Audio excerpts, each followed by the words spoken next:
Well, we know a lot about the Bilderberg Group. It was officially founded in 1954 at the Bilderberg Hotel in the Netherlands, and that's why it gets its name, Club Bilderberg. But really, it was a meeting of what was left of the European financial elite, the German financial elite, the Crumps, and others that had funded Hitler with the Anglo-American British U.S. elite. And so kind of a teaming up during the Marshall Plan of those two groups, and declassified U.S. Army documents that have been covered by major British and U.S. newspapers confirm that actually the Nazis, when they were losing in 1944, planned to put their money into offshore corporations to try to have a rebirth of the Fourth Reich, the Third Reich as a Fourth Reich, through a corporate system based around the European Union.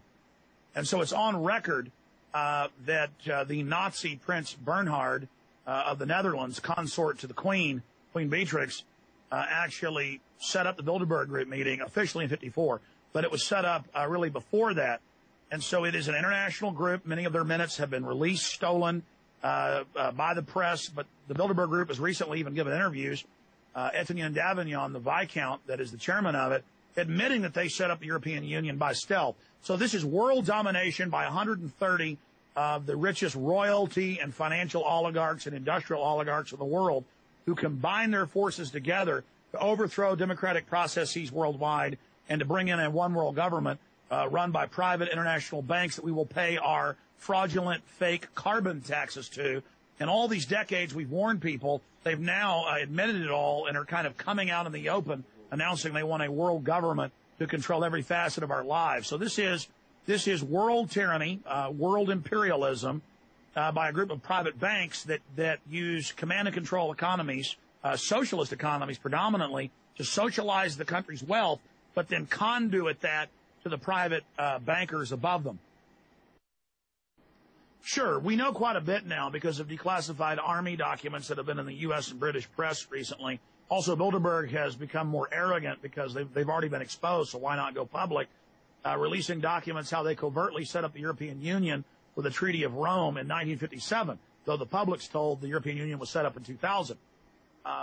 The Bilderberg Group is 130 royalty, bankers, heads of industry, who've been officially meeting since 1954, and their stated goal is to set up global governance or world government based around a European Union in allied operations with the Anglo-American establishment based in the United States and England.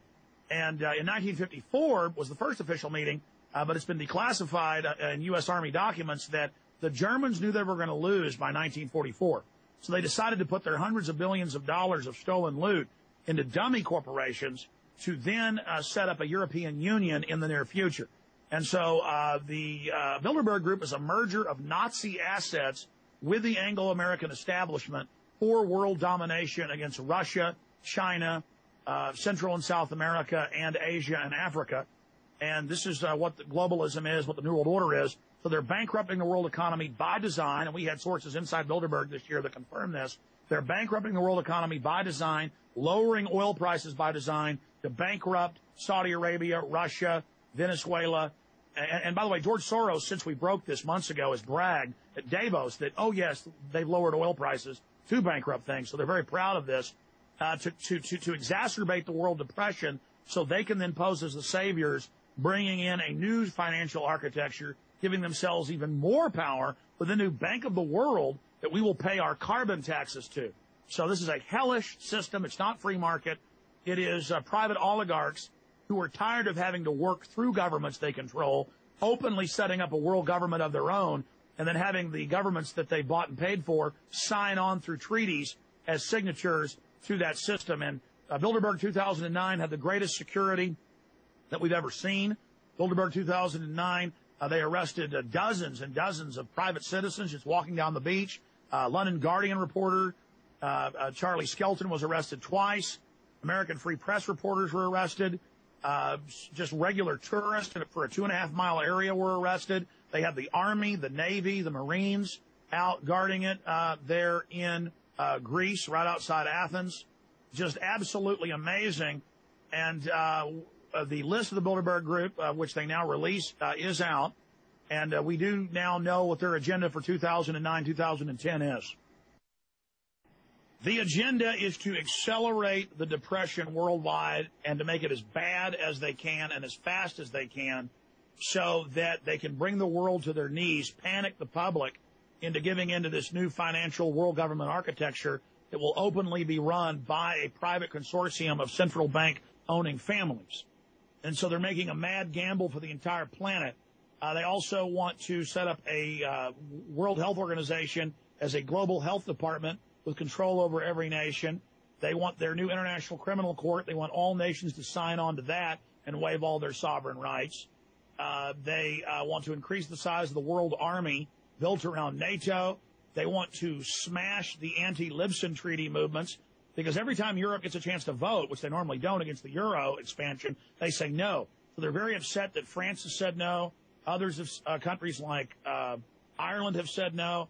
So they're going to try to force another vote. And if that fails, they're just going to have the European Union Parliament implement these expansions of powers without having a vote.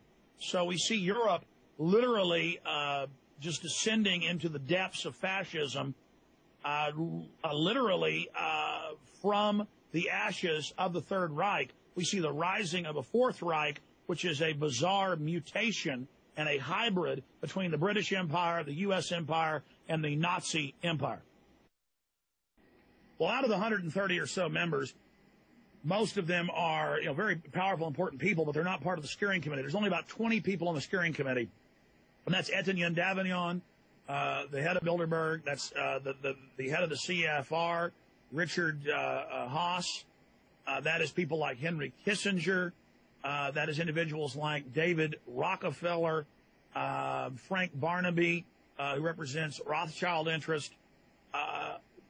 These are the people that we're talking about, these 20 or so individuals at Bilderberg. They set the agenda. And then they have university experts and scientists and advisors in media and academia and finance who are there basically advising them on the best ways to implement the already ongoing program of world government and tyranny. They just fine-tune things and work out disputes at this once-a-year meeting that they have at the Bilderberg Group conference.